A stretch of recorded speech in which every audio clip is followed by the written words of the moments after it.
In the history of nations, we always find a pattern that repeats itself, a pattern that doesn't depend on military invasion or defeat on the battlefield.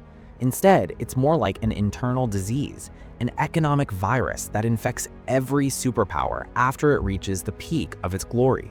In the last 500 years, this virus has destroyed at least 3 global empires. The same story repeats itself every time with terrifying precision. The Spanish Empire, which once owned half the world's gold and silver, declared bankruptcy in just 80 years. The British Empire, where the sun never set, transformed into a former empire in less than 40 years. The Soviet Union, a mighty nuclear power, vanished from existence in just 900 days. Less than 3 centuries, 3 superpowers, 3 complete collapses. They all followed almost the exact same steps. And the global scene today suggests that the United States of America is walking down that very same path. To understand this, we need to go back in time a bit. The Roman Empire, which ruled the known world for over 500 years, was an integrated economic system built on trust. Its cornerstone was its currency, the Roman denarius, introduced in 211 BC. The denarius was a coin weighing 4.5 grams of pure silver. For centuries, the currency held its value because the empire maintained the purity of the silver. When you took a denarius, you knew you were holding real silver in your hand. But empires are expensive. With every expansion, costs increased. More armies, more forts, more roads, more expenses. Eventually, the expenses exceeded what Rome collected in taxes. So they decided to do what every failing empire does: currency debasement. The first one to start this game was Emperor Nero in 60 AD. Nero needed to fund his lavish lifestyle and military campaigns, so he ordered the silver content in the denarius to be reduced from 100% to 90%. Just a 10% difference, but that 10% was pure profit for the emperor. The silver that used to make 10 coins could now make 11. Same amount of silver, but more coins in the market. That is the official definition of inflation. However, the real disaster didn't come with Nero. By 111 AD, under Emperor Caracalla, the silver content in the denarius was down to 50%. Jump ahead about 50 years to 265 AD under Emperor Galenius, and the silver content in the denarius was down to only 5%. Imagine a coin that was once pure silver, now 95% cheap metal coated with a thin layer of silver. Naturally, its purchasing power collapsed. Prices exploded. Farmers stopped selling their food for coins and demanded barter instead. Even the army refused to fight unless they were paid in gold because those silver coins weren't worth the trouble. The collapse was a self-destruction of the empire. When the currency died, the empire died with it. So, in 476 AD, when the Western Roman Empire officially fell, it wasn't because the Germanic tribes were stronger, but because Rome could no longer pay the army. 12 centuries after the fall of Rome, history repeated itself, but this time in Spain. In its golden age in the 16th century after discovering the Americas, Spain controlled the richest lands on Earth. In 1545, they discovered the Cerro Rico mountain in present-day Bolivia. This mountain was the largest silver deposit ever discovered in history. For a whole century, this mountain produced roughly half of the world's silver. Ships loaded with silver crossed the Atlantic, filling Spanish treasuries with untold wealth. The Spanish silver dollar became the first true global currency, used from Europe to Asia. Everyone trusted it. It made Spain the richest and strongest empire on Earth. And here, they repeated Rome's mistake. The problem with money is that when there's too much of it, its value goes down. When Spain flooded Europe with silver, prices soared. What cost 1 silver coin in 1500 cost 10 by 1600. It was inflation 101. Worse yet, Spain wasn't producing anything. They had no industry, no innovation, nothing. They were only extracting, stealing wealth from colonies and spending it on wars, palaces, and luxury goods imported from other countries like France and England. By the late 16th century, Spanish kings were drowning in debt. When King Philip II took the throne, he inherited massive debts. Instead of cutting spending to balance the budget, he borrowed even more. When the debt became impossible to repay, he declared bankruptcy in 1557. This was the first sovereign default in modern history. But it wasn't the last. Spain declared bankruptcy again in 1560, just 3 years later, then in 1575, and again in 1996. 4 bankruptcies in 40 years. Even though they controlled half the world's silver production, The government devalued the currency by mixing it with copper. By the 17th century, Spain was in total collapse. The country that owns the world's wealth went broke due to spending and debt. Let's jump another 300 years to the empire that surpassed Rome and Spain, the British Empire. At its peak in 1922, the British Empire ruled a quarter of the world's population and a quarter of the Earth's landmass. The pound sterling was the global reserve currency. Over 60% of global trade was conducted in pounds. It was backed by gold, which provided trust, stability, and power. But like all empires, Britain built this empire on debt. Government bonds to fund wars, colonies, and infrastructure everywhere. As long as the pound held its value, the system worked. Then came World War I in 1914. Britain's national debt was £650 million. But after 4 years of war in 1919, the debt reached over £7 billion, a tenfold increase. To fund the war, Britain borrowed from every country, especially the United States. The war forced Britain to abandon the gold standard. They couldn't stay linked to gold while printing money like crazy. The pound turned into a paper currency backed by nothing but a government promise. After the war, when they tried to return to gold in 1925, the decision was catastrophic. The pound was valued way higher than its real worth. So in 1931, they had to leave the gold standard again, this time forever. Overnight, the pound lost 25% of its value. The knockout blow came after World War II. Britain entered the war already drowning in debt. By 1945, the national debt had reached 270% of GDP. The global financial system was redesigned in 1944, and the US dollar replaced the pound as the world's reserve currency. When Britain tried to maintain its status, it was too late. What followed was a slow collapse. In 1947, they gave up India. In 1956, Egypt nationalized the Suez Canal. Colony after colony became independent, not because another power conquered them, but because Britain could simply no longer afford the costs. In 30 years, the empire that ruled a quarter of the world lost everything, not by military defeat, but by debt and currency collapse. The most recent example of this collapse pattern is the Soviet Union. After World War II, the Soviet Union emerged as a nuclear superpower, controlling all of Eastern Europe and rivaling America in everything. But behind the scenes, the economy was dying. Phase 1 of the pattern was very clear: military overextension.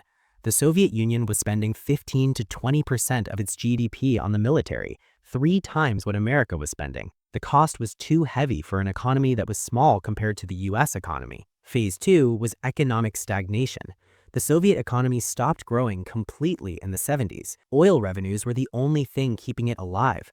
Otherwise, nothing worked. Factories were not functioning, farms failed, technology lagged. In the 80s, the Soviet Union, a country with the best agricultural land in the world, was importing grain to feed its people. Then came the currency collapse phase. The Soviet ruble was a pariah currency. Even Soviet citizens didn't trust it. The government had to buy goods with gold and oil because no one wanted rubles. But in 1985, oil prices crashed and gold reserves started running out. 4 years later, in 1989, the Berlin Wall fell and Eastern European countries became independent all in 1 year. The Soviet government couldn't do anything because it was bankrupt. Just 900 days later, on December 26, 1991, the Soviet Union collapsed completely. No war, no invasion, nothing. Just an internal economic implosion. Now that we've established all of this, let's talk about America. America isn't just walking the same path. It's already a long way down it. Let's start with phase 1, military overextension. The numbers speak for themselves. America has over 750 military bases in 80 different countries. Its forces are deployed in 150 countries around the world. It pays for Europe's defense as part of NATO, defends Japan, South Korea, and the Philippines. At the same time, it's fighting in the Middle East and facing off against China and Russia. The annual defense budget is $850 billion, more than the next 10 countries combined, meaning countries from 2nd to 11th spend less together than America spends alone. Yet, it's not enough. The US Army is exhausted, its equipment is aging, and recruitment rates are in terrible decline. Most dangerously, America has obligations it likely cannot meet. If China decides to invade Taiwan, or Russia presses harder on NATO borders, or Iran closes the Persian Gulf, how will America respond to all of this? It's the same trap Spain fell into fighting on 4 continents, and the same thing that happened to Britain trying to defend an empire across 6 continents. Bases everywhere, fleets in the sea deployed across the whole world. The rule says, if you are everywhere, you are strong nowhere. So, Phase 1, according to the evidence, is complete. After seeing how America met the condition of Phase 1, military expansion, let's open the file on Phases 2 and 3, currency devaluation and the debt spiral. The story here begins on August 15, 1971, when President Nixon announced the end of the dollar's convertibility to gold, what is known as the Nixon shock. Before this, the dollar was backed by gold.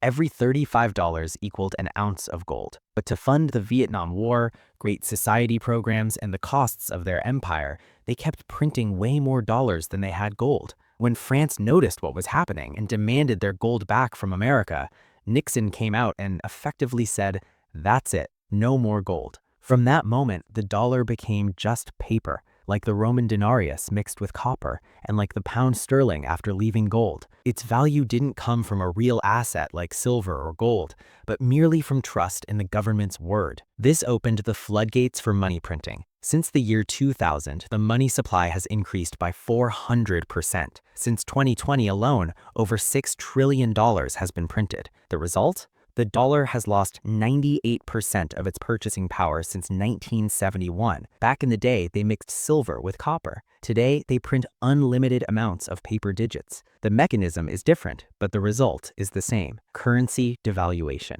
So, Phase 2 is complete. Entering Phase 3.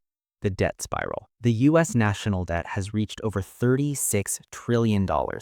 About 120% of GDP. More dangerous than the debt itself is the interest on it, which is alone $1 trillion annually. That's more than the entire defense budget. America borrows money every year just to pay off the interest on its debt. That is the literal definition of a debt spiral. Spain went bankrupt 4 times. Britain borrowed until the empire collapsed. The Soviet Union ran out of money. The scene before us says America is on the same track. Phase 3 is complete.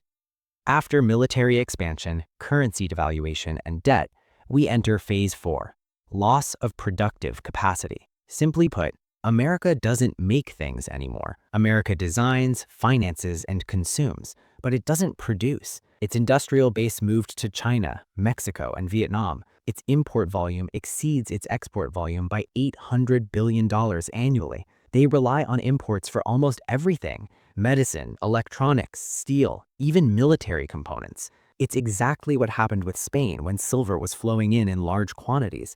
They stopped producing or farming because why farm when you can import food? Why build a ship when you can buy it ready-made? When the silver mines dried up, the system collapsed. America today relies almost entirely on imports and on the dollar to pay for them. When the world stops needing dollars, America will be in real trouble. Phase 4 is complete. Next is Phase 5, social decay, what historian John Glubb called the age of decadence. Symptoms of social decay are everywhere. Trust in government institutions is at historic lows. Crime rates are exploding. Homelessness is in the hundreds of thousands. Overdoses kill 100,000 Americans every year. Fertility rates are on the floor. Political division is at its peak. America, internally, can't agree on anything. The society is polarized into tribes. Each tribe lives in its own media bubble, with its own facts and its own morals. Everyone talks, no one listens.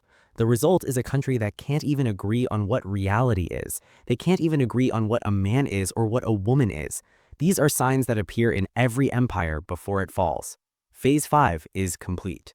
Finally, the pattern reaches Phase 6, loss of reserve currency status. This might be the most dangerous and sensitive phase for the global situation today. This is the moment allies start looking for alternatives, trade shifts to other currencies, and the dollars that were in demand globally start flooding back to America because nobody wants them. We aren't talking about a future possibility. We are talking about something happening right now. The BRICS nations are developing payment systems and alternatives to the dollar. Central banks worldwide are buying gold in massive quantities. Most importantly is Saudi Arabia's decision to consider accepting the Chinese yuan for oil. This decision alone is an earthquake in the financial system that has stood since WW2, the petrodollar system, which guaranteed constant global demand for the dollar because everyone needed it to buy oil. If Saudi Arabia accepts another currency, this means the system will start to fall. The world isn't waiting for America to collapse. The world is already building the economic infrastructure for a post-America world, a multi-currency world. Every ounce of gold bought by a central bank is a new nail in the coffin of dollar dominance. So phase 6, according to what is happening now, has effectively begun. So after seeing the evidence that America is passing through the 6 stages of collapse, the question is, what happens next?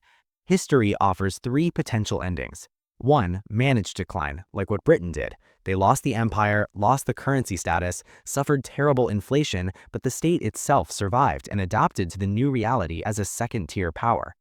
2. Chaotic collapse, like Rome. The currency loses all value, the government loses control, and the empire fractures completely. 3. Restructuring. A new global financial system emerges to replace the old one. This is what China and Russia are trying to do now. But the problem this time is that the world is interconnected. Back then, effects were largely regional. Now, the whole world will be dragged into what is called the Thucydides trap. The Greek historian noted that when a rising power, like China, threatens a ruling power, like America, war is almost inevitable. In 12 out of the last 16 times this scenario happened, the result was open war. Since China is trying with all its might to reclaim its historical status as a central power, this puts it on a direct collision course with America. So could a war actually happen between them one day, or not? That was today's episode. Don't forget to like, subscribe, and share your opinion in the comments. Do you expect America to actually collapse?